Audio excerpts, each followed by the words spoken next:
Hey, Darren, I'm watching the best show on television. You want to know what it is? What is it? I think I know, but what is it? Inglorious Treksperts.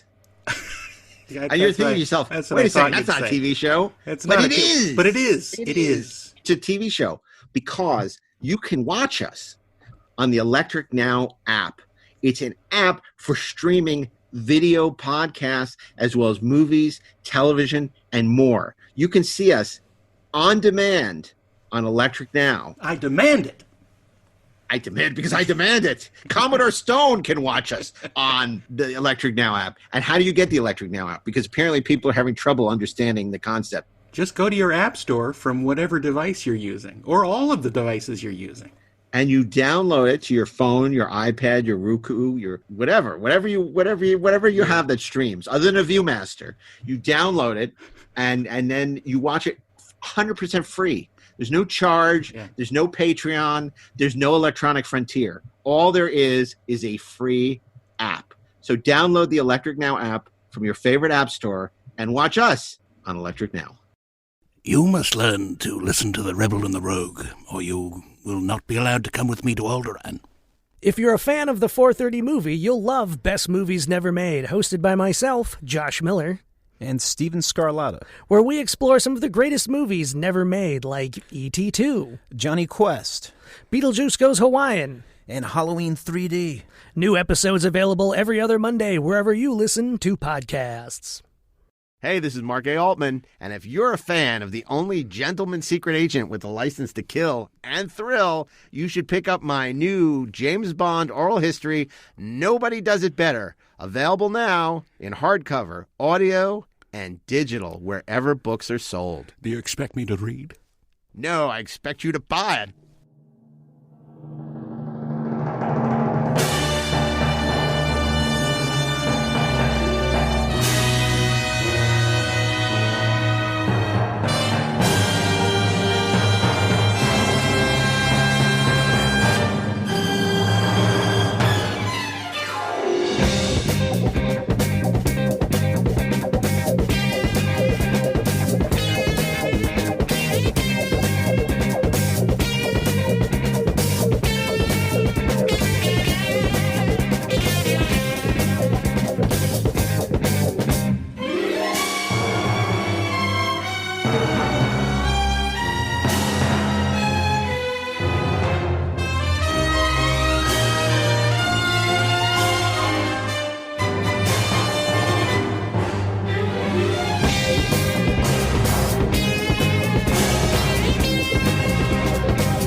Hey, this is Mark A. Altman. And this is Darren Doctorman, and we are the Inglorious something or other. Treksperts. Yes, the Treksperts. Well, no, yes. because, I'm confused because we're not really Treksperts today. We're Space 1999 Spurts. And it doesn't have the same ring. That doesn't really have the same. This is such an incredible undertaking that we needed somebody worthy of the task. So we've roped in one of the biggest experts and in Space 1999 and fans, and we're so happy to have him back on loan from the Burnettwork. It's Robert Meyer Burnett. Welcome back. You know what? I'm so happy to be here. I can't believe that you have brought me onto this particular episode. As you know, I've been buying the new all the new 1999 toys. I can't get enough. And I've really had Space 1999 on the brain. So when you actually, it was a query. You're like, would you be interested? I'm like, yes, I would. Well, not everybody would, Space 1999 is an acquired taste. And obviously there's, particularly among Star Trek fans, there's not a lot of love for it. And I think, we've said this and I say it on the podcast. This is a show that celebrates the love, much like the Ewoks. And so we did that for Trek. So let's try and look at what's great about Space 1999. We come to praise it, not to bury it. So, Rob, when did you first sort of discover Space 1999? When it first aired, I want to say, I think it originally aired, it was a 75, 76 show, but we didn't get it till 76, maybe in the US. And I remember it was a big deal. Like, it was something I was really excited about. I mean, 1976 Logan's Run had come out that year. I was in the thralls of loving Star Trek because I discovered it in syndication along with, I think, the two of you. And we'd had the animated series. So Space 1999 was following very quickly on the heels of that. Right. Mm-hmm. And I remember, seeing the design work, of course, like any other kid at the time, seeing the Eagles. But I really remember that first episode, seeing Breakaway for the first time. It left a huge, huge impression on me because you were on the surface of the moon at the beginning, and they used slow motion as the astronauts were walking, and it looked so authentic. I'm like, wow, did they really shoot this on the moon? I mean, this looks so real. And are you saying the Metaprobe should not be launched?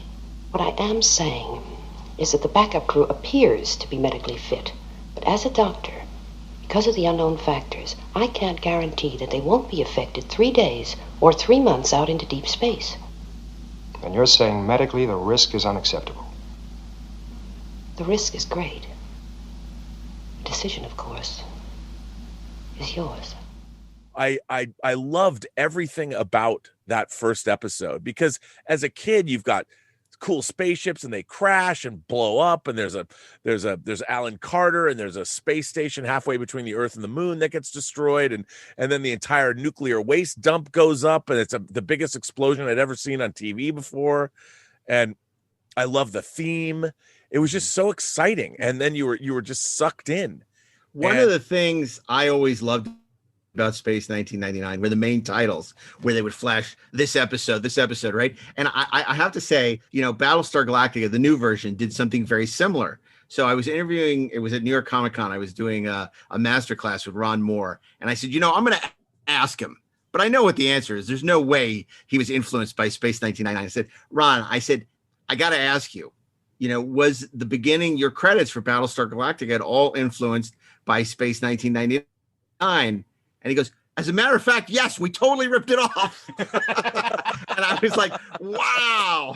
He just thought it was so cool. And, and this was right as all these big credit sequences were going by the wayside. People were changing them to just a card because they were afraid they would lose an audience. Mm-hmm. So the way that they would do a real credit sequence is to show all the cool stuff that was going to happen in the episode, so you wouldn't change the channel. So it became a game trying to find out all those clips that they had showed you and find out where they fit in the episode.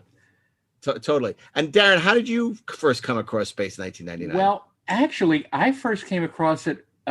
There was a sort of a collector's magazine that had that they made at around the same time. I think this was in late '75. That had this gorgeous color cover of that main painting that they used to advertise the coming of the show, with Landau standing there with the gun, and Barbara Bain standing behind him, and Barry Morse also on the surface of the moon with an eagle going over. But I was so enthralled by this painting and this magazine that I was, raring to go when the show came on. And the second thing that influenced me as the show was going on, Power Records on the East Coast released a big LP of their recreations, basically, of the stories from the show. And they had 3 episodes. They had Breakaway, they had Death's Other Dominion, and they had Mission of the Darians. But with a completely different cast doing an audio version of the episodes. Right. And I must have listened to that 50 times. I memorized all 3 of those episodes while only probably have seen them once or twice. So when I would see those episodes again, I wasn't remembering the episodes. I was remembering the record. So I was completely engaged in a completely different manner than one usually is to a TV show. But that's really interesting. When did you see it, Mark?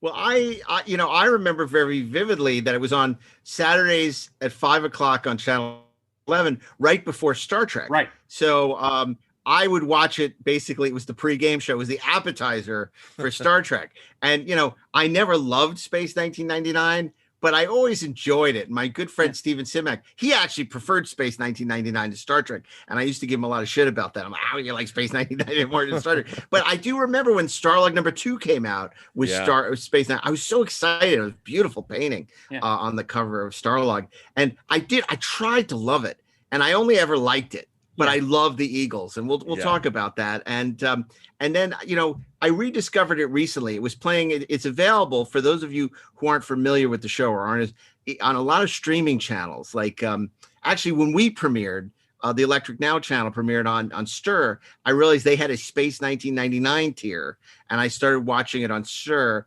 And I think it was also on so it was the Space 99 channel. And I started watching them, and I was really getting into it. And that was right about the time that Shout Factory came out with that magnificent Blu-ray set, which then it was stunning. And I actually was watching them fairly religiously, including the bonus material, and really got back into Space 1999. And that was sort of the root of my fascination. I'm thinking, oh, this would be an interesting episode of Treksperts, because I remember at the time there was that famous, I think it was in Q magazine, New York magazine, where it was Space 99 and Star Trek, which they had them squaring off. It was like Space 99 versus Star Trek, and they had like a Hirschfeld drawing of Martin Landau and Shatner, you know, like sort of squaring off, and so it was always that paradigm of Star Trek versus Space 1999.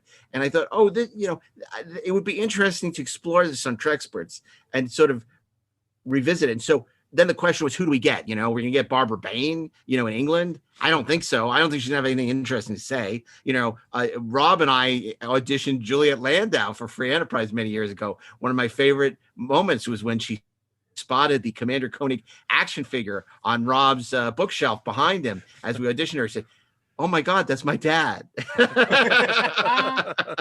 and so we had to find the right guest, and I think we totally did. And author John Kenneth Muir, who wrote the book Exploring Space 1999, very erudite, very prolific author about a lot of science fiction, pop culture. And this is a book he published about 20 years ago for McFarland. It's still in print, I think, on Kindle.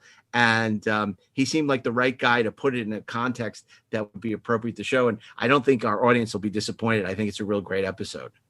And now joining us to talk Space 1999 on the Ultimate Star Trek podcast is John Kenneth Muir, author of Exploring Space 1999. We've talked about some of his many other books. And so, Rob, no talking about Sam Raimi and Spinal Tap and Battlestar Galactica and all the other great stuff that John has chronicled. Today, we're here to talk about Space 1999. I'm a big fan of his. It's a great honor to meet you, sir. I have your book. I have read it many, many times, and as you know, I'm big. As I've shown you, Commissioner Simmons is still not yet back to Earth. Poor guy, but it's great to be here. You all are amazing, and thank you for having me on the show. I'm honored to be with this distinguished group. Very much. You know, John, what I love about your book, you know, when I first set out, I've been talking for over a year about wanting to do a Space 1999 episode of Treksperts, and everybody's always saying to me, why? And I thought it would be interesting because, of course, most people look at it as the show that kind of ripped off Star Trek. But your book is really a stunning indictment of that kind of short-sighted analysis of Space 1999. You really make the case that it's unlike any other show in the 1970s, that it's a show that examines the strange and weirdness of space, which no Star Trek had done. And one of the few science fiction shows to not rip off the template of Star Trek, you know, sort of a crew on a ship or a space station that's exploring, and there's some kind of galactic United Earth organization like the Federation. I thought that was really interesting. And of course, in addition to Exploring Space 1999, you also wrote a novel. You wrote The Forsaken, if I'm not mistaken.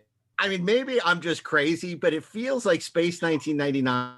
A lot of people don't know what it is, but a lot of people who do, it's very much in vogue now. There are a lot of new toys, and they're coming out with the hand laser, the staple gun, and the comlink. And Rob has a ton of stuff over there, and it just seems like there's a little bit of a renaissance for Space 1999. I hate to correct a fellow Trekspert, but comlock. actually. The Comlock, excuse me. But I never claimed to be a 1999 spurt, just a Trekspert. Oh, I'm winging it with this Space 1999 because, I have to say it'd been a long time since I watched the show, but then that beautiful Shout Factory Blu-ray set came out, which you're featured on, and it really renewed my interest in Space 1999. Oh, that's wonderful, and I think you're exactly right. I think probably my assumption writing that book, because I wrote it in, I think, 1994, and it came out in 1997. But my assumption at the time, I was sort of litigating this piece of history that seemed so wrong. If you read some of the absurd criticisms lodged at Space 1999, I mean, they're just not, they don't have any basis in reality if you actually watch the series. So I thought, this show has an expiration date. It's in the title, right? And so I'm going to litigate the hell out of this right now. I mean, now having written many more books, that was my first book. I may not have taken such an aggressive stance now because it's a very different time now. We accept many other shows besides Star Trek, but at that point, that wasn't necessarily the case. And now, as you say, it's like, wow, 1999 was not an expiration date. If anything, it was the opposite. It's freaked people up to sort of look at it and say, wow, despite the title, this show was actually further ahead of its time than I think people realized. It's just the title messes with everybody. Right. I think. Well, it's funny. Just today, I was reading in the newspaper that I guess the government's looking to do a contract for somebody to build a nuclear plant on the moon, and of course my first instinct was no, don't do it. We know what happens if you put nuclear waste on the moon. But that was literally this morning. Exactly. I saw that too. I said, look, here we are. We're going to have Moonbase Alpha. The moon is going to be thrown out of orbit, and it'll be 800 years between episodes, as Isaac Asimov said, as the moon slowly moves through our solar system. I think one of the reasons. Go ahead, Rob. Oh, well, I was going to say that the thing about Space 1999, especially the first season, is space is really scary. Yes. Like I don't know if I want to be. I mean, one of the things that Star Trek had horror elements, Operation Annihilate, Devil in the Dark, even the Immunity Syndrome and the Doomsday Machine are horrific, and obviously Cat's Paw. But Space 1999 is the universe is indifferent to your suffering. And everybody you meet out there is not only completely beyond your comprehension, but they don't have your best interests at heart at all. Right. And that's one of the things I liked about it, is that it literally combined science fiction with this idea of almost a Lovecraftian universe. That was beautifully said. Yes. That's what I love about, and going back, especially the first season before the show was fundamentally changed, and this idea that there is a dark god out there, perhaps pushing the Alphans along on this odyssey, right? Almost as if it's a crucible for all of them. They just never got to the end, right? So it's very powerful, and it's different, really, from Star Trek. I mean, and I love Star Trek. Some people have said to me, "You don't like Star Trek," and I said, "No, I love Star Trek." I don't know if you can see all my Star Trek figures in my office.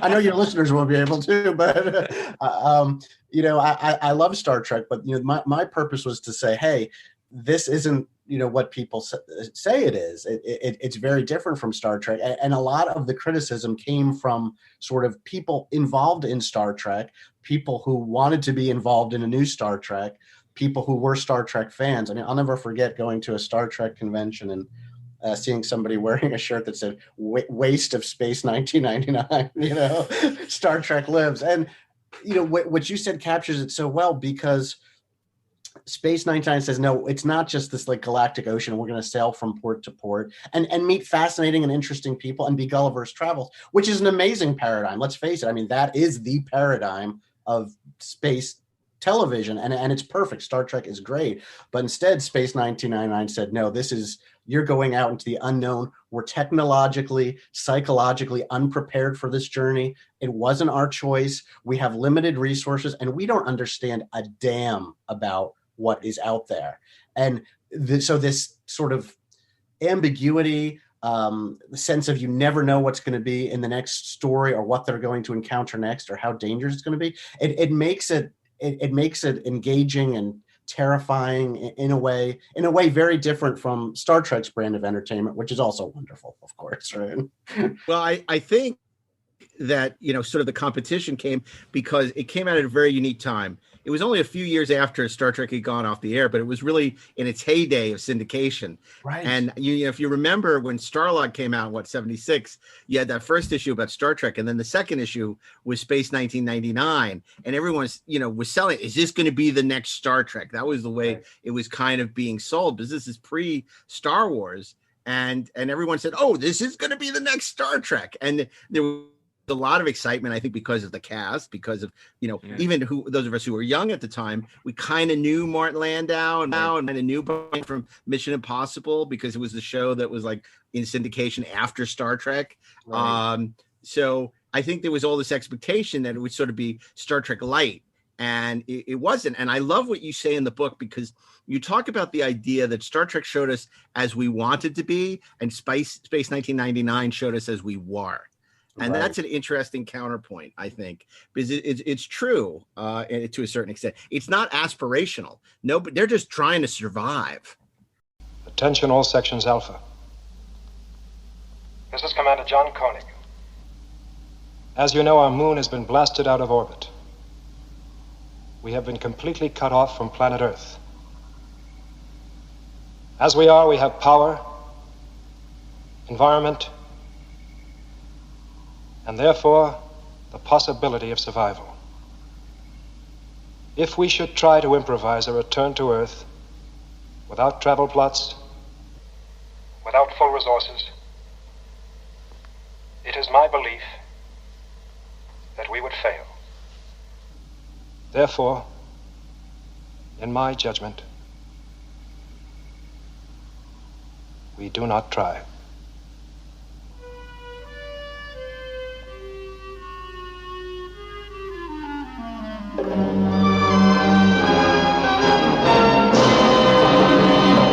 Right. And if anything, I think that may get back to an explanation of what you said earlier about why is Space 1999 in vogue now. For the people who do watch it and can get past the, the unisex, disco belts and the, if you can get past those things and appreciate the visuals, and also Rudy Genrich doesn't want to hear that. I mean, this was a huge coup to have their guy. That's right. Design those uniforms. But, if you look at it, it's much more in tune with where we are today. I mean, every day during this pandemic and during these last several years, I have clung so hard to Star Trek, because it's so important to dream that we can be better and that we have this amazing future in front of us. And that is the beauty and value of Star Trek. The beauty and value of Space 1999 is it's a much more, I think it was the critic in the Los Angeles Times who said it was a sort of a much less sort of optimistic view of a universe where things are limited and you have to fight for them. It's much more Darwinian. And, that feels like a little bit more of our time now. It's like, dude, we think we're going to build a federation. We can't even get people to wear a mask when they go outside, and Space 1999 speaks to these deeper human flaws where the fact that the Alphans are not technologically or psychologically prepared to encounter what they encounter, and that kind of destroys some of their encounters with these aliens. I mean, they play an active role in sort of not being able to understand and being consumed with fear, for instance, in an episode like War Games, or they don't come from a position of power where they can positively impact their environment. The Enterprise, of course, can. The Enterprise can defend itself. It can fly away. It's part of an organization which is peaceful and powerful, in which, really, there's no poverty. Again, wonderful things. Listen, I'd sign me up for that right now. That's what I would love to have. But Space 1999, is much more grounded. And it's a funny thing. I was thinking about this in anticipation of us discussing it tonight, is that, people always say, well, Space 1999 is so like not scientific. It's against science. And I think, well, yes and no. It's interesting because certainly Johnny Byrne, the story editor, who, when I spoke to him about it, and he'd say, when I saw the concept of the moon traveling in front of the universe, this cloud just traveled in front of my eyes. So I thought, how am I going to do this, right? And so, yes, that is sort of blatantly anti-scientific and, anti-real, so to speak. But if you look at like the nuts and bolts of Space 1999, I mean, it's got, explosive decompression. It's got different gravity. It accurately portrays gravity on the moon's surface. It's got pilots wearing space suits, environmental suits almost all the time. It's got modular spacecraft. They're worried about fuel. Will we be able to expend the amount of fuel and get back to Alpha in time from visiting the planet? In a way different than Star Trek, it was very grounded in the nuts and bolts of space exploration. Where Star Trek, it's like, well, to save costs, we just kind of beam down and we're not wearing environmental suits. And of course, they've built a beautiful universe around that. Well, we don't need that because the transporter will filter out dangerous bugs, whatever. But Space 99 just, in a way, is very real. It's very real to what we see as space travel now, as opposed to something like Star Trek. I think you're absolutely right. In fact, I think that your statement there that Space 1999 is a science-based figuring out of a fantastical situation, whereas Star Trek is a scientific situation that deals with fantastical things that happen within it. I love that. So I think they're both polar opposites of one another. Right. Go ahead. I was just saying, one of the things that Johnny Byrne, he said to me, he said, John, where we did well were the things he said, the role of science for me when writing these episodes was that if we knew about something like what the gravity was on the moon, then it should have been accurate. And he said, and we failed if we didn't make that stuff accurate. But the stuff we didn't know, the stuff out there, he said, the sky is the limit. Don't tell me, that we can't do these things because we don't know, because we haven't been there. So he said, so the things we knew I sound like Donald Trump, Rumsfeld. The things we know should be right. But the things we don't know, we can sort of explore imaginatively what the universe is like.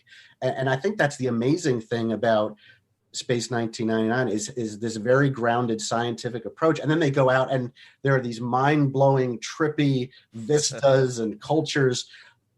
And there's no obligation to say this is going to be the recurring enemy. Each show is a one-off. And I think that in a way harms Space 1999's reputation too, because it gave them the freedom to try anything, and sometimes they would fail. You put down any episode of Space 99, you put it on the TV, and you put an audience in front of it, half of them are going to like it, half of them won't. Like the episode The Full Circle, where they go through a time warp and become cavemen. I know people who despise that episode, and I know people who love that episode, but it's just a crazy one-off. All the episodes are sort of crazy one-offs, that are imaginative and really go for it, and they show you things in a way that you haven't seen on other programs, but there's not this sort of through line of a universe where you have the comfort knowing I'm going to meet Klingons again this week, or we're going to meet the Vulcan again. You could argue that this is what Voyager should have been. Space 1999 is what Voyager should have been, where every week it's something bizarre that we can't understand and we're alone in this vast cosmos.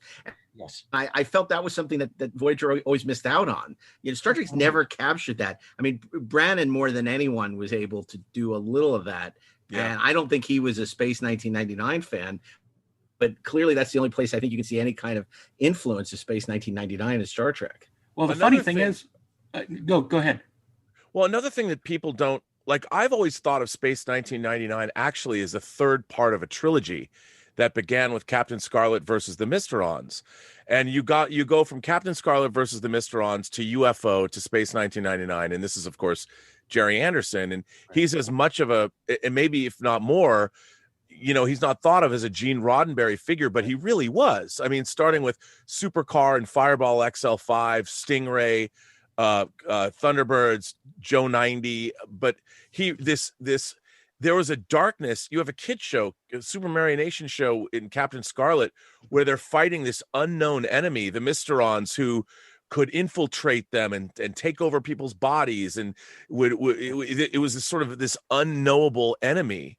And they repeat that motif in UFO. And obviously Space 1999 was going to be the second season of UFO, and it sort of mutated into this. And then then we move out into the cosmos. Finally, we're no longer waiting to get attacked or possessed or whatever, and we're going into, and we find out that everything out in the universe is unknowable and weird. You might wind up in the thralls of the Guardian of Piri, or you might wind up in the spaceship graveyard where Tony Cellini met the dragon, Moby Dick of outer space, and it was, or the mission of the Darians. I mean, it was never, they never met anybody who was like nice. You know, it's like, hey, we've come to Risa, you know, the pleasure planet, or here's the amusement park planet where your dreams will come true. Everything was horrible. Like every place they went to was just awful, and we have to get the hell out of here as soon as we can. Yes, and they brought humanity we were the nice people. We were bringing sort of a calming, a rationality to an irrational, unknowable universe that every week we tried to bring our humanity to it. Sometimes it worked, most of the time it didn't, and we ran with our tails tucked between our legs to get the hell out of there. You just said that so beautifully, and that's, you know, the thing that Johnny Byrne stressed to me, because he did talk about Voyager, and I have to say I'm a Voyager fan. I love Catherine Janeway and Kate Mulgrew. I like Voyager very much, but I do see missed opportunities there. And he said to me, and let me see if I can say this right.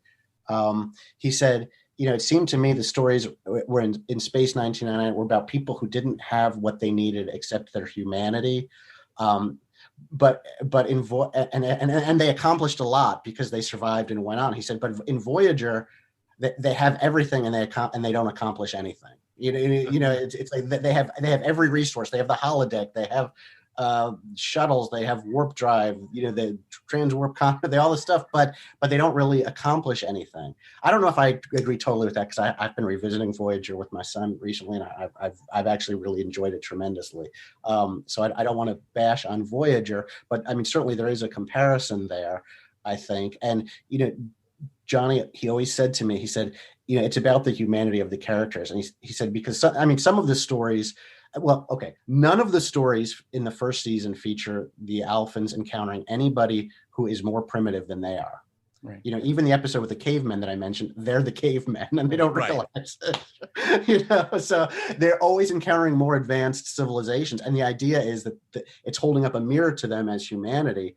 And a lot of episodes like Missing Link and such focus on this idea of how important feeling is and emotion, and which again is a Star Trek idea as well, and not so much, you know, this you know, sort of serene machine mind, because there's a lot of episodes where they're up against kind of machine minds, like you mentioned Guardian of Piri.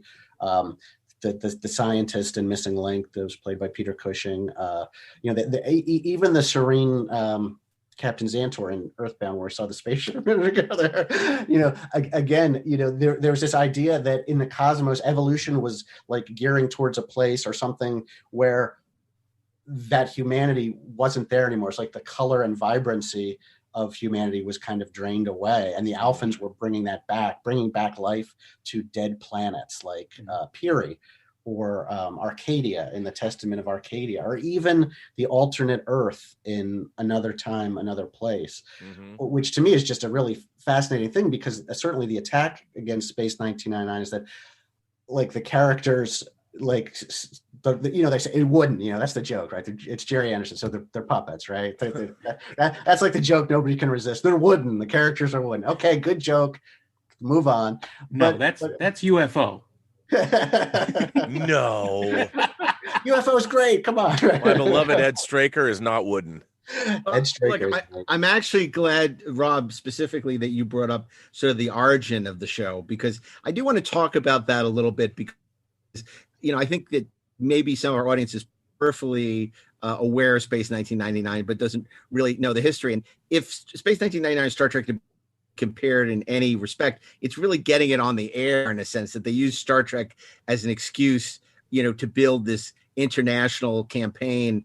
And that originally it did start with, it was going to be Ed Straker and Ed Bishop who was going to, you know, be in the show, and it was going to be UFO season 2. And of course that evolved into something completely different. And I wonder if you can speak to the sort of origin of it, as well as, you know, getting Martin Landau and Barbara Bain involved. And of course, the problems that created for Johnny Byrne and Chris Penfold and Jerry and Sylvia Anderson in terms of the day-to-day when you suddenly have these big American stars on this international co-production. Absolutely. So, Star Trek, of course, was incredibly popular. UFO did really well in the ratings and then kind of began to tank in the United States. It started out strong, and then the ratings began to drop. And they began to correlate it, that it seemed like the episodes where they were on the moon base, because there was a moon base in UFO, a smaller moon base than the one in Space 99, that those seemed to be the ones that were really popular, well-rated, things like that. And so it might have had to do with the purple-haired women. with the breakaway spacesuits, right? Just pull the leg right off and the sleeves right off.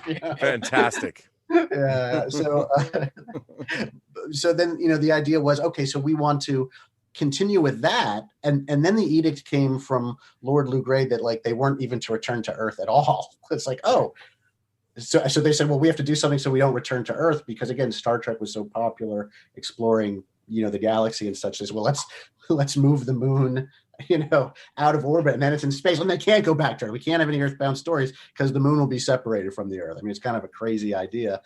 And there were different stories that would have made that happen, like where like aliens attack the moon and they reduce its gravity to zero, and that's why it goes out in space. There are different origins of this strange sort of moon exploring the galaxy, format. And then when they knew that this was going to be such an expensive series, they did seek financing from the RAI. They wanted to be. They were hoping to get a network sale in the United States. That's why they cast American stars. They looked at Robert Culp, as well as Martin Landau and Barbara Bain. I'm Barbara Bain. I'm Martin Landau. Join us here on Channel 11 for the most exciting new television show ever. Space 1999. The excitement never stops. The moon is hurled into outer space, taking us and you into unlimited adventure. Come with us and our co-star Barry Morse. Space 1999. It's going to be a very good year. Right here on Channel 11. But once you factored in Martin Landau and Barbara Bain as the stars of this international cast, because we had an Australian, we had an Englishman, I think several Englishmen actually. Then it became a whole different story where they were sort of demanding screen time. Martin Landau had very specific demands as far as screen time were concerned. And so Dragon's Domain, I think, was originally supposed to feature Alan Carter as the astronaut who had that background in history, not Tony Cellini. But they needed to have like an Italian guest star, things like that. And so it became, you wonder why Space 1999 is so realistic in so many ways. And that, Koenig is like an administrator. He's not a space cowboy. He's a realistic sort of administrator at a base, right? But then in certain episodes, she's like flying an Eagle suicide mission. What? You delegate that one, right? Alan can do that, right? Why are you doing this? And it's because, of course, Landau needed the screen time, right? He as the star of the show, he needed to be front and center. So suddenly, instead of maintaining that very strict reality and saying, of course, he would delegate to his best pilot or a second best pilot or whatever, and they would fly the suicide mission. He's going to do it instead. And again, it just breaks down the reality of it, but that's the reality of Hollywood, right? Is that, But that's something it shares again with Star Trek. Martin Landau was very much like Shatner in that he constantly wanted more screen time and constantly, wanted to diminish the role of anyone else, because he felt, and rightly so, he was the star and should get the bulk of the storylines. Right. And Landau was exactly the same way. Absolutely. And I mean, I think you can make a case for, it's really great. It's great to say, when people pick on Space 1999 and say, well, how many shows do you know star a 3-time Emmy winner and an Oscar award? So later on, we were sort of validated in our support of Martin Landau and Barbara Bain. They weren't just the stars of Mission Impossible. They were, they'd won all these awards. I've always thought Martin Landau is terrific because, especially in the first season, he isn't larger than life, even doing these things. He's always struck me as very grounded and very reality based. I mean, sometimes he's snappy and bitchy at people because he's in a bad mood. You know, I mean, it's like your boss. I mean, and I feel like if there were a moon base in 1999 that's like monitoring nuclear waste dumps and a bunch of scientists competing for resources, you're going to have an administrator like John Koenig. And of course they would pick, you know, someone who'd been an astronaut and you know, a leader of people. You know, it just all made sense and worked. So even though there were those moments like, well, why is he flying that mission? It made sense. I think it made sense. But to go back to what you asked me, you know, the big deal then, of course, was that Space 1999 none of the networks wanted to accept this series, because what Jerry and Sylvia Anderson did was they created a whole season of shows, 24 episodes, written by a coherent sort of stable of writers, some of which you mentioned, you know, Johnny Byrne, Christopher Penfold. And if you talk to either of them, they felt like they created a story arc within that season and that there was growth, that as they learned how to tell these stories, the characters also learned how to deal with their situation in some respect. But basically the network said, you can't deliver this to us, this fait accompli. We can't interfere with this. You know, you're presenting me 24 episodes. We don't have any say over it. It's done.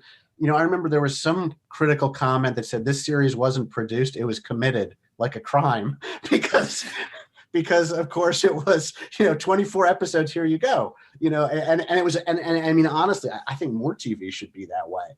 Let the creators create it, make their season, and the people who are counting beans or doing focus groups, maybe they shouldn't, if they really had faith in that idea, maybe they shouldn't be messing around in it. I know that'll never happen, but it makes sense in a way. So that no network wanted to commit to airing Space 1999 because, again, they had no hand in it. They had not been able to shape it. They were presented with a fait accompli. But what worked in Space 1999's favor was that they sold it to syndication stations around the world. But in the United States, they covered like 95% of the United States, right, so that Space 1999 could be aired in prime time. Now, they did what Star Trek The Next Generation did, you know, 2 decades later, maybe not 2 decades, a decade later, sorry about that, a decade later. So 12 years, something like that. So they created their own ad hoc Space 1999 network, and they were aided by the fact that the time it came out, the 1975 fall season, it was widely considered the worst network season in like TV history. It was filled with bombs, and like affiliates would look at the shows they were supposed to air, and if they could air Space 1999, they would replace it. Like some stations, like they replaced Shatner's show Barbary Coast, I think, with Space 1999, because they didn't have confidence in it. So Space 1999 suddenly is playing in prime time all over the United States on different channels, and it is getting great ratings. I mean, it was winning its time slots in a lot of different places all over the United States. But you know, then they start to hear the criticisms come in over this, you know, after these 24 episodes air. You know, it's not fast enough. People don't understand this. The characters aren't warm, right, you know, and you know, that's why the second season, of course, is so different, because then it's like, okay, now we have to respond to all these criticisms and change the entire show around so that it seems more geared towards an American audience. So what might have happened in episode 2 or 3, if it were made in America under the guidance of an American network, happened between season 1 and 2 with, you know, offices in New York, you know, corresponding saying, you need more monsters this week. You need, you know, you need to have more action this week, things like that. And that's why season 2 looks the way it does, and why it's so different. Well, that's another reason I think that Space 1999 so often gets lumped in with Star Trek, because the other thing it has in common is, you know, the joke goes, Fred Freiberger killed them both, you know, was responsible for and I think that is somewhat inaccurate or unfair to Fred Freiberger. But can you talk a little bit about the dramatic changes for season 2 and bringing in Fred Freiberger and how, you know, how much that show changed and why? I got to meet Fred Freiberger just once. It was at the Space 1999 convention on the day of Breakaway in 1999 in Los Angeles. And he was very elderly at that point. and he got up and had to speak to, most people were very nice, but some people were not happy with him, because of the changes he made. And Johnny Byrne was very gracious and sat on stage with him. And, Johnny was always very clear. And so, this is the attitude I have taken. He said, I didn't like the changes that Freddie made, but there would not have been a second season without Freddie Freiberg. So if you wanted more Space 1999 episodes of any kind, that was how they were going to be. Landau and Barbara Bain returns to Channel 43 for a second season. See a special preview of The Ultimate Adventure Thursday night, August 19th at 8 o'clock. Why did you attack our ship? We came in peace. You sent an armed ship to our planet and talk of peace. Space 1999 also features Catherine Schell as Maya. Why are you so unfriendly? I've been lied to, assaulted, seen my people brutalized, killed. Shall I go on? Obviously, Commander, you have not fully recovered. Meto betrayed us. I warn you, Koenig. Any force you use will be turned against you. I think I can neutralize it. Away!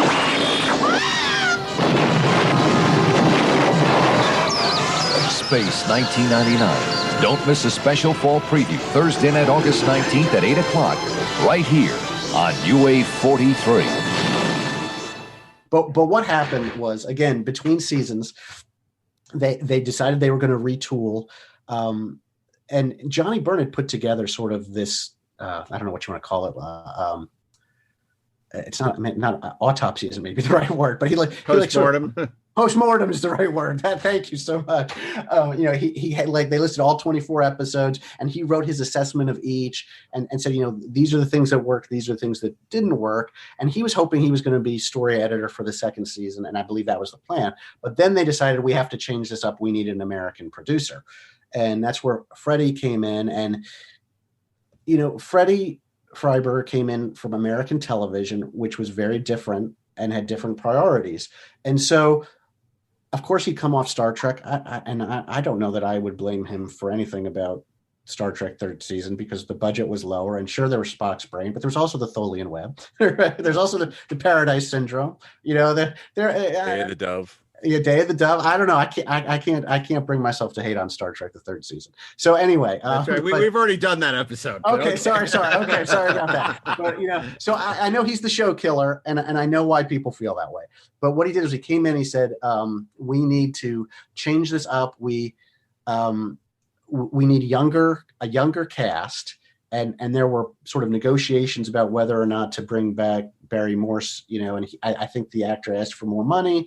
I've heard both versions of the story. Some people, say Barry Morse said, "Bye, I'm leaving.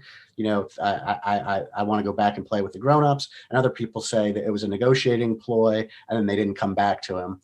So they introduced a resident alien, a character like Spock in the sense that they were going to be the science officer on Alpha, but not like Spock in the sense that Maya is unemotional or logical. In fact, I think the great thing about, Catherine Schell's Maya is she's played with such joy and humor. There's this impish quality about her. For me, it's I very much prefer the first season of Space 1999. But if you said to me what worked about season 2, I'd say Maya. Right? Maya was great, but the stories were not so great. And some of the other changes. They planned a wholesale slaughter of the first season supporting cast. Yep. Prentice Hancock was gone as Paul. David Cano was gone. Who else was gone? Well, Sandra. Sandra, right? So, and she came in on an episode by episode basis in the second season when she was available. Dr. Matthias was only in 2 episodes. So they almost weren't going to bring back Alan until they found out how much fan mail Nick Tate was getting as Alan Carter, and they brought him back. They were going to substitute him with an Eagle pilot named Mark Mackenlock or something. That they brought in a security officer, a young security officer. Tony Anholt was Tony Verdeschi, and he sort of became the first officer. But generally, the idea of the show in the second season is going to be more fast moving. There's going to be a lot more action. There was going to be a warm family atmosphere, which again, really, in space where you're struggling for survival. Okay.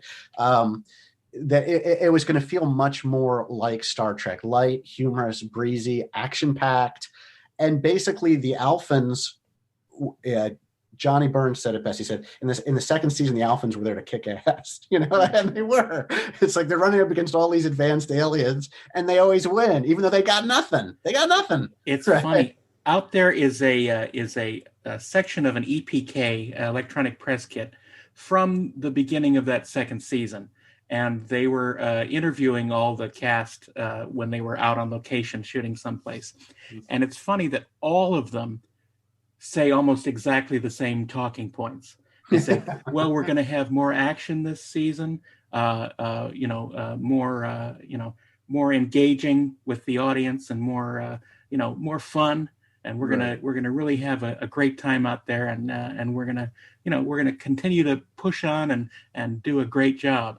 And all of the actors said exactly the same thing. So obviously they had a sit down beforehand. That's right. But it was very hilarious and a little bit sad to see them having to parrot this.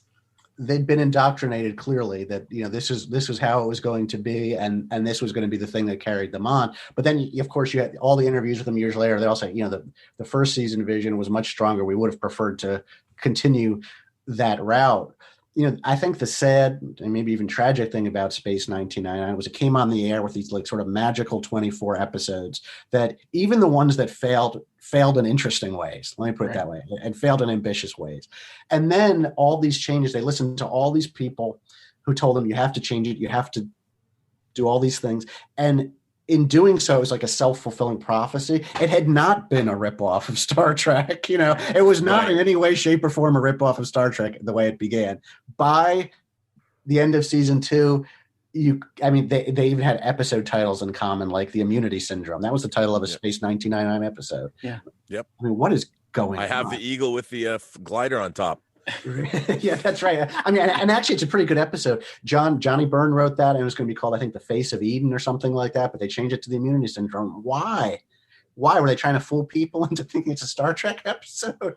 And so, ultimately, it finished in kind of a sad way, which was that this self-fulfilling prophecy, it had become what it really was not, because they listened to voices who didn't understand the nuances of what Space 1999 was and how special the series was in its original iteration. There were definitely talks. There were talks right up until the end of the second season about a third season and even a spinoff starring Catherine Schell as Maya. There were, talks about it continuing, and then if I understand right, Lou Grade wanted to get into movies and raise the Titanic, and the budget for that film was the budget for a third season of Space 1999. So they asked Space 1999, which of course, right at the dawn of Star Wars. Talk about a dumb decision. But then again, who knows? Space 1999 got on the third season after Star Wars. Maybe then someone would have said, you have to come in and do, dogfights in space and stuff, So who knows what would have happened? But it clearly had an identity, and then to some extent sacrificed that identity in the second season to appeal more to what they considered an American audience.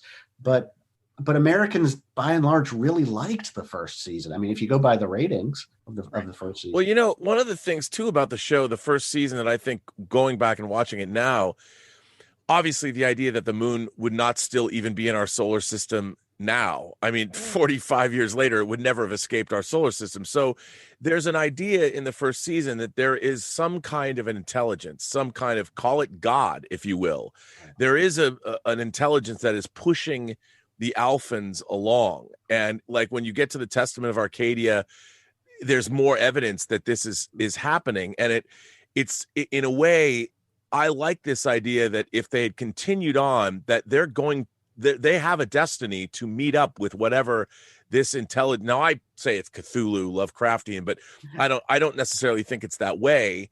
It's just, I think they're dealing with very fascinating, overarching issues of not necessarily faith, but the idea that there's things way beyond what we understand, way beyond our comprehension. And all of these things in the first season are preparing humanity to whether it's a 2001 evolution where when we finally meet this cosmic, because they have these cosmic intelligences like Collision Course, like what happens at the end of Collision Course is amazing. And so when you're watching this now, when you go back and you watch it now, you definitely see there's elements of that in the story, and it's too bad because there's other science fiction like in Battlestar Galactica. A couple years later, they had the light ships, and there's the idea, even modern Galactica, the unseen character in Ron Moore and Ike's Galactica is God. Is this that brought Kara Thrace back and her godlike viper?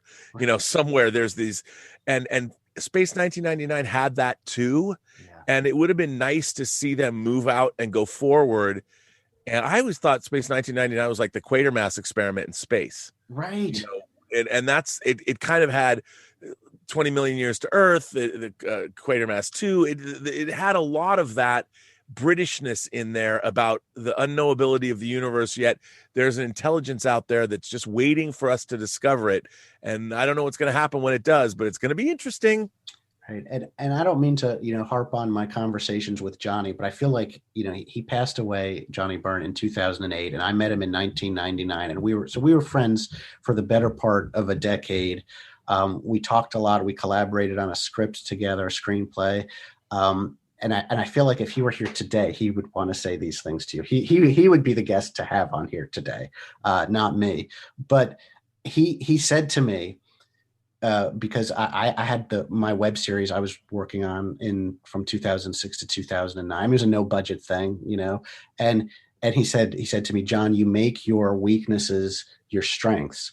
And we talked a lot about the Blair Witch Project, which he loved. He said, that's a movie that made its weaknesses its strengths. And he said, that's what we did on Space 1999. As I said before, he said a cloud went past his eyes when he saw the premise of the moon going through space. He said, but that thing which on first blush, makes no sense, and which we were so pilloried for, it was the door that opened for what you were just talking about. Like, so if the moon does get blasted out of orbit and is traveling through space, why? How did that happen? How did that work in defiance of science and the rules of physics as we know? So then if that's our premise, then what flows from that premise? Mm-hmm. Ancient gods, the god inside the black sun, the black hole. So like the weakness of the show, the core weakness of that premise, which they clearly, the writers anyway, clearly knew about and understood, they used that to build this, prehistoric, in terms of television, story arc, and made Space 1999 about something more than just an adventure each week. It was held together, although they were one-offs, by this arc of this idea of some force interfering in human destiny to move the Alphans from one place to the other. So I think it's incredibly powerful.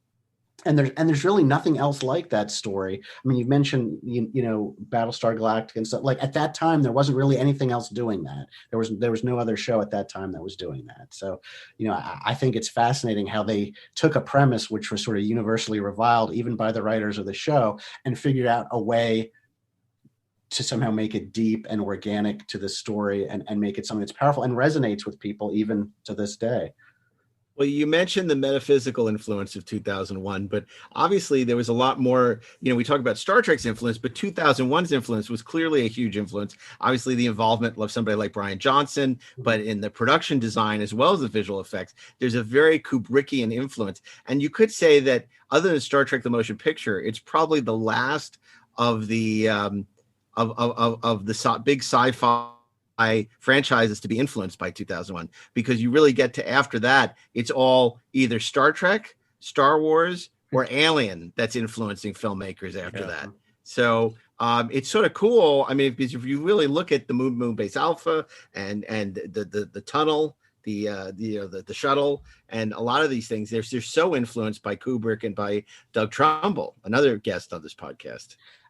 Absolutely. I mean, I have to be completely and 100% honest about Space 1999. I mean, I don't think it's a ripoff of Star Trek. I don't think it's a ripoff of 2001. But if you want to look at what are the clear antecedents for Space 1999 as a series, outside of Jerry Anderson, outside of UFO and such that were talked about before, I mean, you have to go to 2001. Of course, the idea of, the ultimate trip. I mean, we were at a point in our culture, and Johnny referred to it as the wake up from the hippie dream.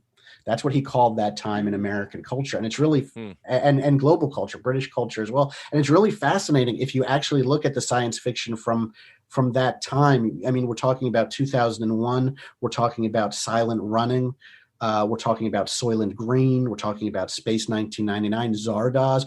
I mean, these are all these strange dystopian science fiction films. I mean, even some of the Planet of the Apes films were in the 70s as well, where we're talking about, you know, man's future and fate in very interesting ways. So the ultimate trippiness of 2001 is reflected almost on a weekly basis in the first season of Space 1999. I mean, Guardian of Puri, I mean, you look at that, there has never been ever a planet that's looked like that in science fiction TV history. I mean, it's bizarre and beautiful and wonderfully realized. And then in Titan AE in 2000, one of the planets they went to was an homage to the Guardian of Puri with the weird orb plants. I mean, they just did. Well, we know all too well, because I'll never forget when Rob Burnett, when we were making Free Enterprise, and Rob turned to the production designer and said about this party we were filming. Originally, it was going to be a beach party, and then it became a party at a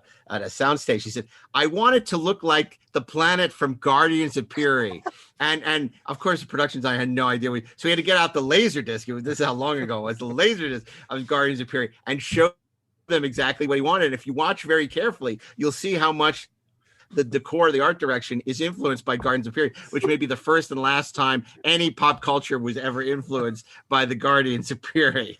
Well, but that, you know, again, if you think about 2001, whoever the aliens are, the force at the end of that movie could very well be, you could say, and I'm sure the writers had to have been thinking in the back of their minds that whoever they were, whatever the people that put Dave Bowman in that hotel, those are the people that are guiding the Alphans, you know, even though Space 1999, 2001, there would be no moon, so they would never have found the monolith.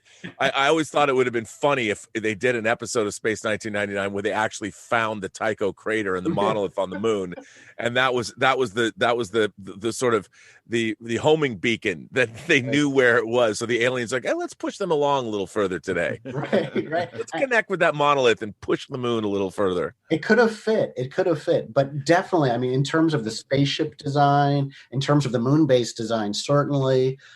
But in terms of that overall ultimate trip idea of space, you know, leading to some sort of reckoning about human consciousness, which I think is evident in 2001, I think Space 1999 is right of a piece with that for sure. So I mean, huge influence. You can't deny that. You'd be foolish to deny that 2001 was a major influence on Space 1999.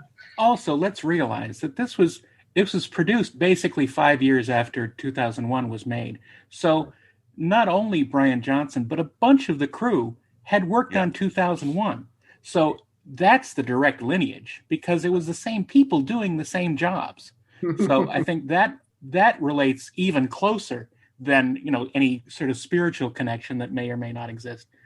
But one of the things that I found very fascinating was that years later, I think that Star Trek: The Next Generation owes a lot more of its feel and texture to Space 1999 than it does the original Star Trek. I think that 99 is a co-parent of Next Generation along with Star Trek.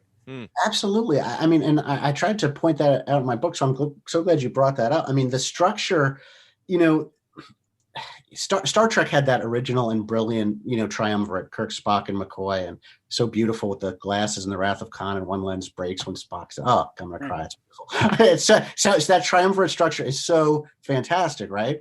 And Space 99, the first season, kind of had a triumvirate structure, but in the second season, they went a totally different way. Right. I say in the book, it's like Bob and Ted and Carol and Alice in space. It's two couples. It's the commander and the doctor, Koenig and Russell, and then it's this younger mirroring of that dynamic with the Maya and Tony. Tony, and the exotic alien Maya. So it's clearly Picard and Crusher, Riker and Troy are right out of Space 1999. Absolutely, it's right out of that second season character structure. You know, again, I don't think that's something you can deny. I can also say that, you know, Tasha and Data are, of course, straight out of Aliens, right? That's you got your very sympathetic android, and you've got your macho tough female soldier, Right. So it's like, yeah, you look at all the characters in the Next Generation, they either come from Space 1999 or Aliens, right? So I mean, I love the Next Generation. I'm not, again, sure. But and clearly, I mean, those characters grew beyond those prototypes, but you can't look at what Space 1999 did, in its second season and say that that went nowhere, because even in its less successful form, those characters were very clearly echoed in the Next Generation. I agree. There was something I also wanted to mention, as a kid, the lineage of Hammer horror, and I keep harping on this point, but Space 1999 did present, when I was a kid, it had the single scariest episode of television I had ever seen, which is Dragon's Domain. Oh, yeah. And if you're a kid, now it's a little goofy, but not for a kid, still, it isn't.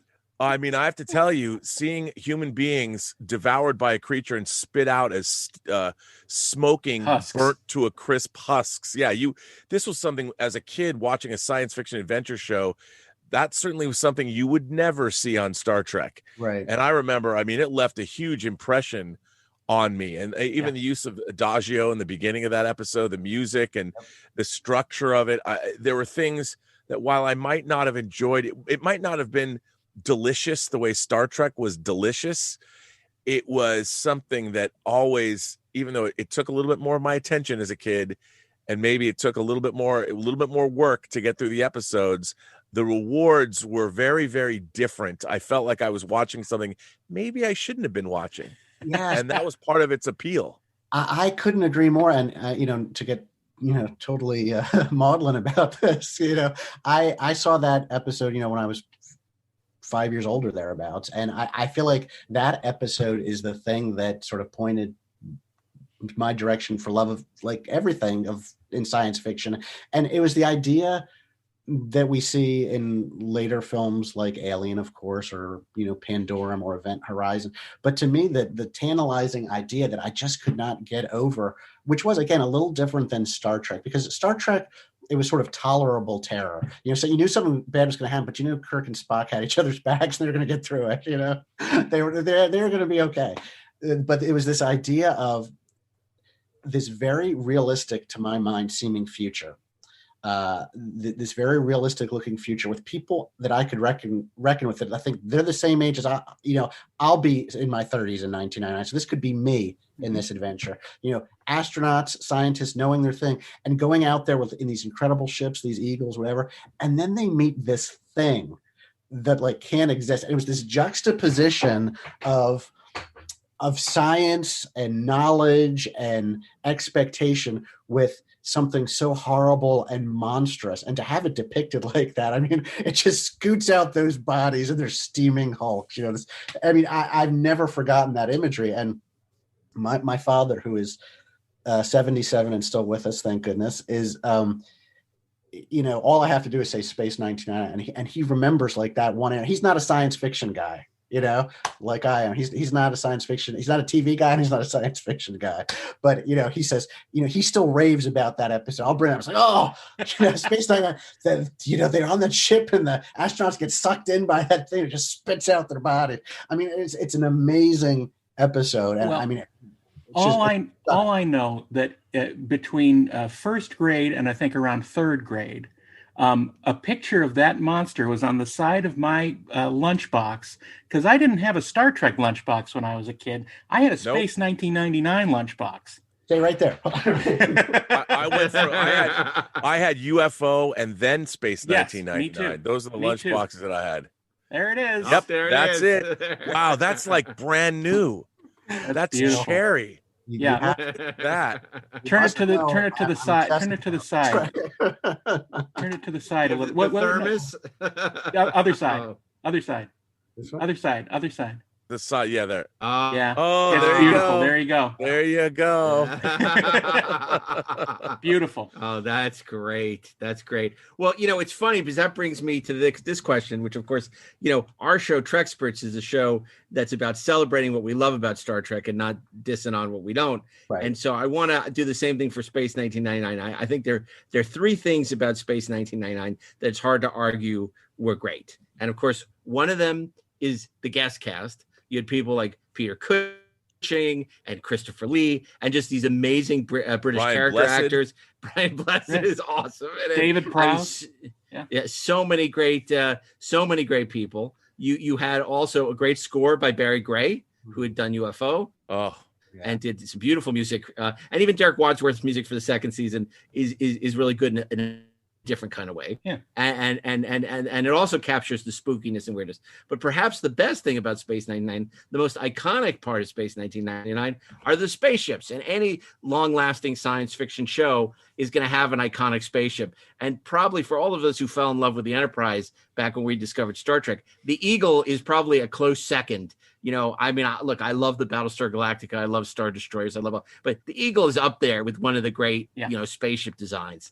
Because it's functional, it feels real, and it's still aesthetically pleasing. It is. It's beautiful. It makes sense. It's real. You can. It's the modular design of it, so that you can put pieces of it. Oh yeah, say that you're doing well. I was gonna say can you see that? Yeah. That's the Mattel. That's one of the greatest toys ever. And I don't know. Can you see the fact that the Eagle could swap nice out? Box. Wow, that's amazing. So the Eagle is amazing, and I agree. It is, oddly enough, it is like a trademark of Space 1999. I mean, you see that Eagle ship, exactly what it is. It's appeared on Futurama. It's appeared in so many different places. People seem to know that, which is amazing for a series, that is, 45 years in the rear view. Well, again, it also looked like it was something that we might have for real. I mean, one of the things, again, the lineage with the Jerry Anderson shows, if you go from Captain Scarlet to UFO to Space 1999, you had the moon hoppers in UFO that looked similar with this sort of insectoid circular fronts that looked very, very similar to the Eagles. And there's this design lineage that it just made it all the more plausible because it looked, and it also as a kid, it looked like something like you had said, I could fly those one day. I could be, I couldn't fly the Enterprise because it took a crew of 430 people to make the Enterprise go, but man, I could fly an Eagle. Yes. Yeah.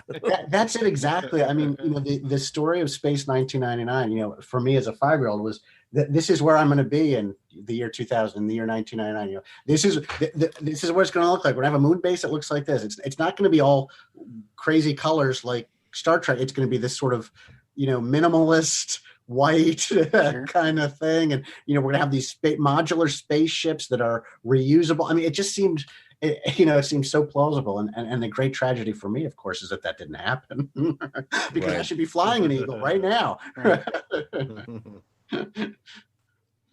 Well, give it a couple of years. That's right.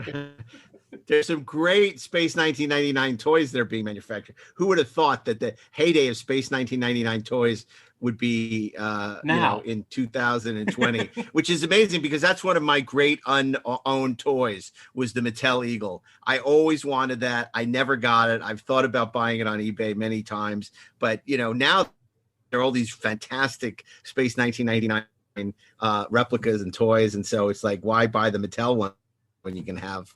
Because it's the greatest toy ever made. That's replicas. why, Mark. Yeah, that's probably why. I know. It was a free Enterprise, wasn't it? It was. That was Rob's. Yes. It's hanging. Yeah, it's hanging from the ceiling in Rob's bedroom. I was so happy when I saw that. You don't know what that meant to me. That somebody at that point remembered Space 1999 well enough to put it in their film. I think we had Guardians of Piri in it. but I think you guys are touching on something. In terms of licensed toys, we used to get toys that they didn't look very similar to the shows. But getting that Mattel Eagle, the proportions were somewhat correct. Right. And it came with action figures. Yeah, it really was. And then there was the Dinky Eagle, the two Dinky Eagles, the diecast, the green and blue one, and then the red and white Freighter Eagles. And those things were the fact that you were able to get those and they were so good compared to like the dinky Enterprise from Star Trek that didn't look anything like the Enterprise.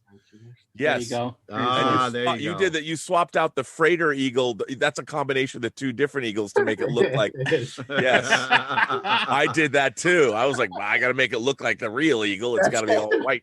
Mark, I got to send you the photo of me Christmas morning 1976 holding that eagle the same way that Brian Johnson held it in an interview with, I believe it was Millimeter Magazine. I thought you were going to say the way Peter Billingsley held his BB gun in A Christmas Story. But it was just the best great. ever. Best ever. That's so awesome. I want to see it. And I remember that I remember when I first saw that, I saw it at a department store that had a collection of dinky toys. I have him downstairs too. He's awesome. That's so good. And it was like $15. My dad's like, I'm not going to spend $15 and buy you some die-cast eagle. So I had to wait to get it for like my birthday, or I guess it was Christmas, that. And but they were great. And it had it. So having that kind of great licensed property, I'm always banging on about how the licensed toys of the 70s were not good. Right. Some of the Mego stuff, like the Planet of the Apes stuff, was good, and the Enterprise from Star Trek for the Mego toys, you're like, what the hell is this? What is this Star Trek bridge? But when you got those Space 1999 toys, they were good. They were it, man. They didn't disappoint. No, they didn't. I still love them. I have somewhere behind me. I don't know if you'd be able to see it, but I have the Amsco cardboard Moonbase Alpha diorama. I had that one. That was awesome. Did you have the cardboard eagle? Oh, I remember that. The one that's made out of like straws? Yeah. Yes. Hold on 1 second. Coming right up. And remember, you can watch this on the Electric Now streaming app. This is an episode you want to watch on video and not just listen to on audio. Victor. Oh, there he is. Oh, there, yes. Kids loved playing Victor Bergman. Oh, I'm destroying my office. Now you can chase David Jansen with this authentic Victor Bergman action figure. I want someone to custom make a Commissioner Simmons. There it is. There it is. Oh my wow, God. I remember that. Wow. Yeah. It was horrible yet wonderful. I was excited. I just bought the Hawk from, what is it, 1013 or from the Jerry Anderson company that does all. So I was very excited to get the Hawks. So I love the Hawk. That's a great show. Yeah, 1612 is putting those out, and they're doing the original 1612, yeah, they're doing one that's just all white, and then one that's got the orange, the War Games, and they're finally doing Dragon's Domain with the eagle with the thing that comes off. Right. Yes. Oh, I know. If only I'd had that to play with when I was 5 or 6 years old, man. I know. That's why I have to. My girlfriend's like, "Why do you keep buying the same ship?" And I'm like, "This isn't the same ship. They're all different." Like this one, and she's looking and she's like, "I don't understand." I go, "This one has the glider from the Immunity Syndrome on it, and this is from New Adam, New Eve. Come on, man." This was one of our jokes in the Starship Smackdown, that the moon is filled with eagles.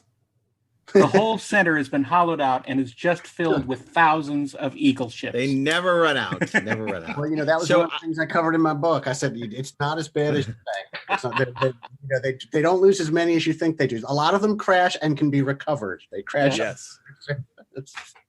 So, John, I got to ask you before we wrap up, we live in a time of IP fever where the most unlikely shows you could ever imagine are being resurrected. I mean, it's crazy. Every day you hear about something else that you're like, what? Really? They're bringing that back? So do you think there's a future for Space 1999, which has seemingly its expiration date in the title? Could there be a resurrection of Space 1999 in our future, you think? And call it like Destination Moonbase Alpha or Space 2099 or something. I mean, I actually, because I do think we're sort of we're having that point again in our culture, I think, where we're closer to some of these ideas about our end and and about like where are we going. We're thinking much more about these things than maybe we have in the past, in the past 20 years. So I think we're heading more into a meditation again of dystopias and apocalypse and things like that, just because of what we have lived through. And at one point I was sort of against it because I'm sort of I love the classic film grammar look of Space 1999. So when I wrote the book, I'd studied film, so I thought I was like this really smart guy, and I thought I'm gonna like apply film grammar and analyze the episodes by film grammar, and they're beautiful that way, like with the camera angles and the slow motion. I'm beautiful, and I thought, oh well, if they do it now, they'll never do it that way. But now I'm kind of the mind that maybe that's okay. Maybe it is okay to not do it that way and to do it in a way more of 2020. It wouldn't. I guess. One of the books I'm working on now is horror films of the 2000s. So I have to deal with the Rob Zombie remake of Halloween and things like that. And I've gotten to this mindset of just, I'm going to be an old cranky guy if I can't be open-minded to these remakes. Some will work and some won't, but I have to take them on their own terms. I loved what Space 1999 was, and that's never going to go away for me. I mean, it still exists. Right. It will always exist as it was. If there are elements of that story that again fit into the culture and where we are culturally, but it needs to be updated to pull in new audiences, but it would still speak to us in that sort of 1999 way, then I think it would. Well, let's see how you feel when they say that Maya had a Psychon sister we knew nothing about. Right. And they'll randomly change the sex of all the characters and stuff. I've actually read a few iterations of. I've got a couple of different Space 1999 scripts that one very recently actually that people were trying to sell, and it was kind of like reading. When I was reading screenplays for a living back in the early 90s, I read a lot of versions of Speed Racer. Okay. And they would always try and make it Days of Thunder because that was the only thing. So it had nothing to do with Speed Racer. And I think a lot of the problem with Space 1999 is they're really embracing the sort of space battles, Star Wars of it all, when really you would need somebody like David Cronenberg to come in and embrace the more event horizon nature of what Space 1999 could be. Right. And if you could figure out like somebody would like, I could see like Jason Blum over at Blumhouse, somebody taking Space 19, like if M. Night Shyamalan or something said, why don't we do and bring in the horror elements? Then you could really have something. Yes. If you really made it and embrace the Lovecraftian nature of the space that's portrayed in Space, at least the first season, right, and go in that direction, you could really have something because, the stuff that they've been trying to develop is all warring factions, and the one of the scripts I read, the moon doesn't get blown out of orbit until the very end of the movie. And it's very much more like The Expanse, and things like that. Yeah. And I'm like, no. See, that's why you're never going to get it. You're never going to sell this iteration of it. To me, I think. Go ahead. Oh, I was going to say, I've seen some people propose stories, and it seems to me a lot of them all want to justify like how things happen, like a wormhole opens and the moon travels along a wormhole, or some alien technology is ignited that pushes them into warp speed. Mm-hmm. And I do think the one place culturally where we're not, which would benefit Space 1999, is that Space 1999 never felt any pressure or obligation to explain everything, or even half of what happened, right? And that's why I like to rewatch it, because I'm like, you can watch it in altered states, so to speak. Like, whoa, I never saw that before. What the heck is going on? But I think audiences today want everything sort of answered for them as to like, why did this happen? Why did this happen? And so I do feel like, culturally we're not at the right point there, because I think I love the idea of a Cronenberg or M. Night Space 1999, but I don't want them to explain everything. I don't need the moon thing explained. Like, just do 3 or 4 episodes like they did before along the journey that hint at why it happened. So you really want a David Lynch Space 1999? Oh my God, yes. Lost Highway, Lost Moonscape. Right. Yeah. I mean, I don't know. I think it really does need the right, talent behind it. And I think someone needs to kind of be free. I mean, remember I said that critics said it was committed like a crime. That those writers, producers, they created 24 stories, without having any contact sort of outside that bubble. I mean, I would love to see someone like Cronenberg or Lynch or somebody take that on and do it like that again and just go for it, and not be subject to the whims of what people say, you need a hairy monster this week or what have you, or that you have to answer all these things. I mean, I don't think as a storyteller, we're obligated to answer every single question that comes up in a story. I think mystery is okay. And I think not knowing is okay. And sometimes it's in that gap that art is really created. Well, I got to say, John, it was great having you on the show. And this exceeded all my expectations for an episode about Space 1999. So kudos to you. Yes, that's a compliment. No, absolutely is. And if people want to read the book, it's still in print with McFarlane, and you can also read the Kindle version of Exploring Space 1999. You have a very vast, and you're a very prolific author, so you have a very vast bibliography. So people want to read more of your work on a lot of their favorite genre subjects. They can go to your website, johnkennethmuir.com. I have to admit, I haven't updated that thing since like 2004. Well, okay then. Do a search. Go to Amazon. Do Amazon. I have a blog, and it's a terrible URL. Just go to Google and type John Kenneth Muir blog, and you'll find me. There you go. Thank you all. This has been a true pleasure to spend this time with you tonight.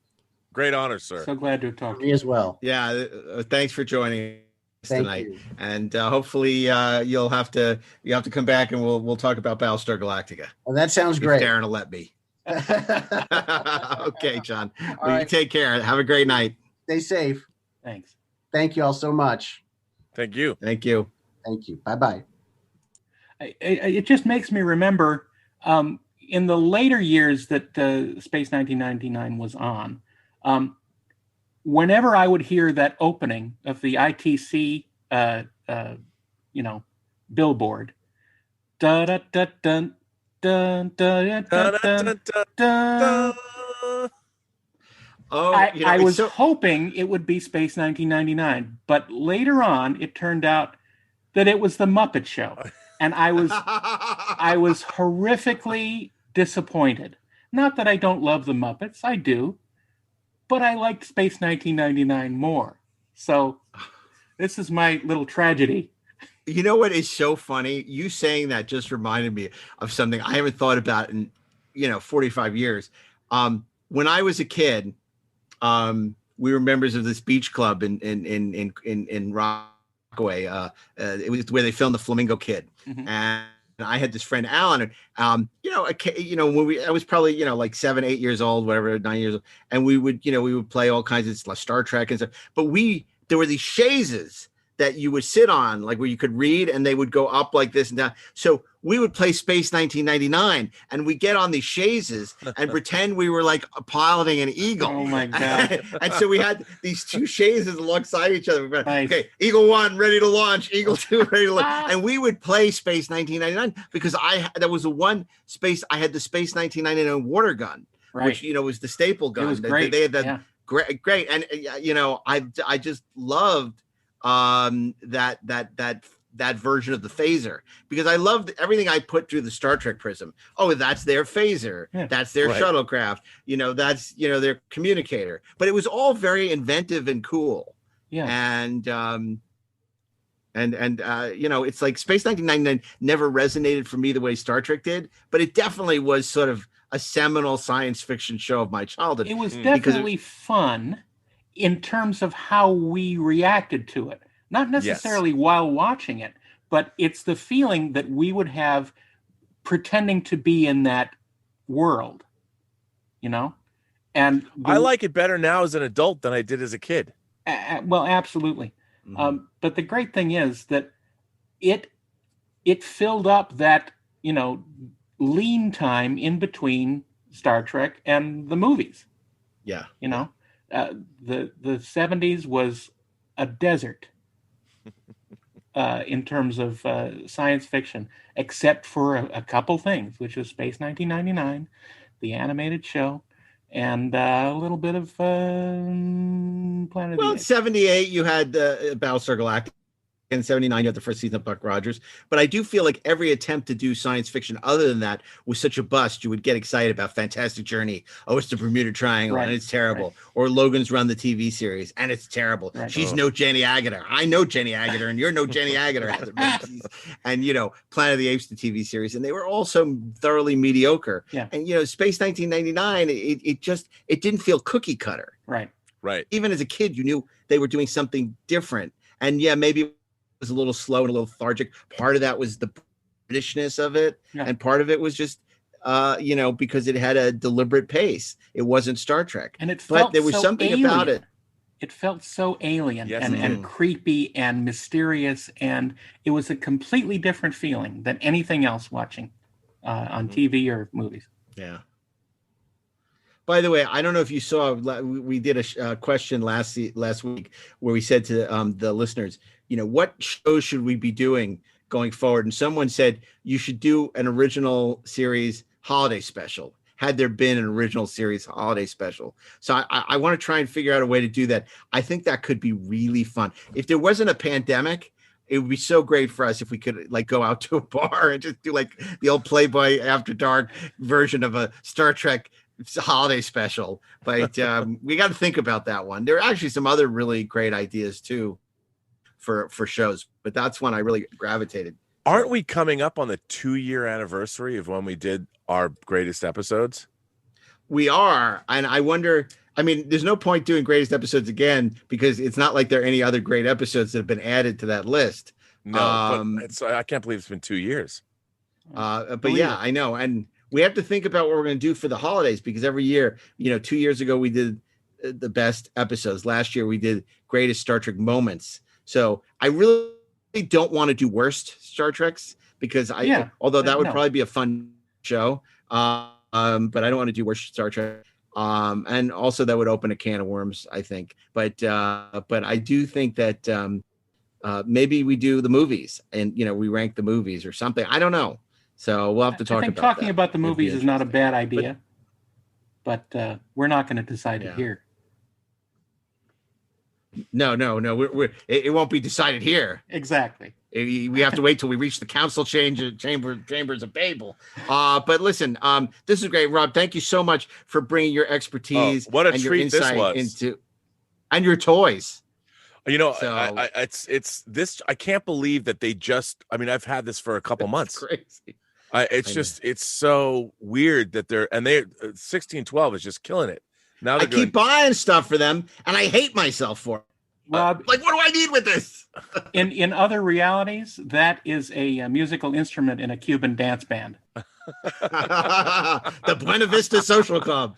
But they're doing a hell of a job. They just shipped all their UFO, the interceptors, and the flying saucers too. They do the quality of these things is really, really good. I'm just waiting for my full-size Tomahawk and laser gun. Yeah. Yeah, I ordered that too. I can't wait. And it's great. Well, I guess the it was packaging delayed is cool because of the pandemic. I probably. But the packaging is great. And I can't wait. I'm excited about that. I ordered the War Games. I ordered the Hawk. So you gotta have it. Yeah.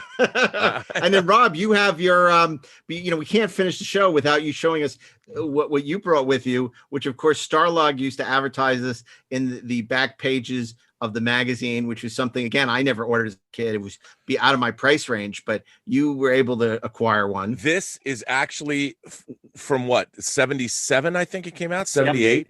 Yep. This is the actual Alpha Moonbase technical manual that they made.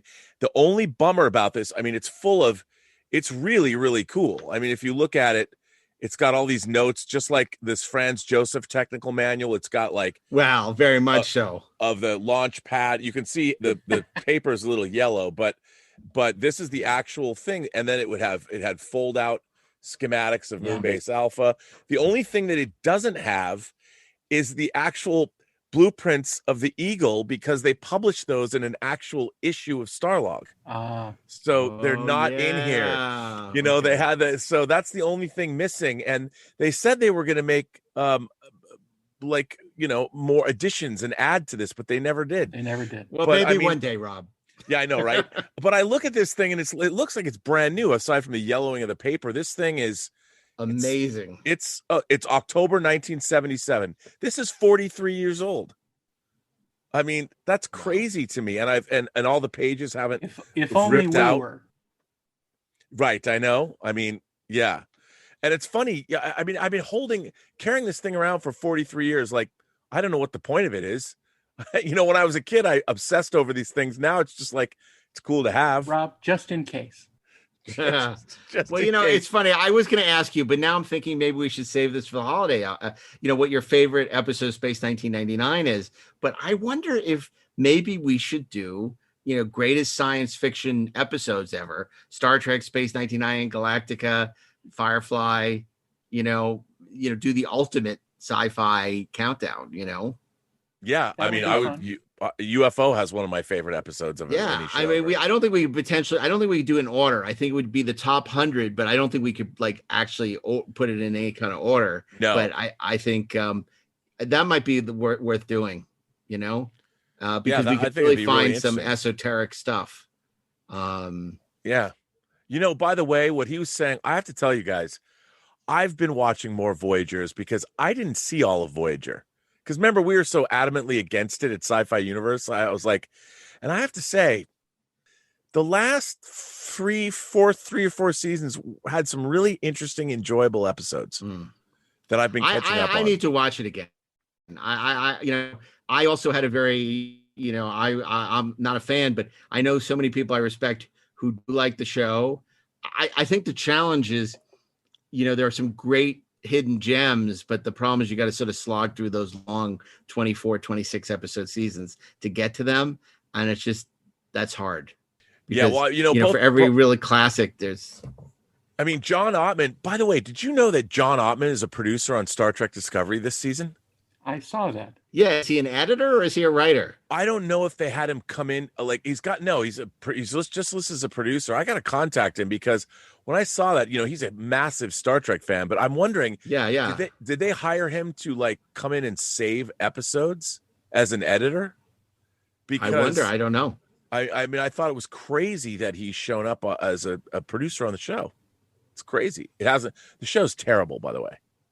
We celebrate the love here on Treksperts. Right. We don't. So we're not going to get into. We're not recording, are we? Yeah, we are. We are recording. We're finishing up the episode. Oh, I thought you were editing this. Sorry, I didn't realize. No, that would require work. So anyway, on behalf of Robert, Darren, and myself, I want to thank you for joining us for another episode of Inglorious Treksperts. As always, new episodes debut Fridays at 10 o'clock, our new time slot, where you can listen to third season episodes of Inglorious Treksperts. Also listen to our sister podcast. If you're interested in modern Star Trek, Disco Nights is back, hosted by Chase Masterson and Ryan Britt. If you're a Star Wars fan, check out The Rebel and the Rogue. And of course, if you're a fan of cool, unproduced movies, check out my favorite podcast, Best Movies Never Made. And there may even be new episodes of the 430 movie, depending on what week you're listening to this. Who knows? Find out. Or check us out on the Electric Now video streaming app, which is free at your favorite app store. So those are all things for you to do. You have your homework assignment over the holidays. But meanwhile, we're just going to get out of here. So stay away from Area 1. I want to thank Peter Holmstrom, our production coordinator and archivist, also Bill Ritter for making it sound great, even in the middle of a pandemic, and our producer, Natalie Miscali. So until next Friday, keep on trekking, ingloriously, of course. And as Darren says, stay away from Area 1. Shh. Engage.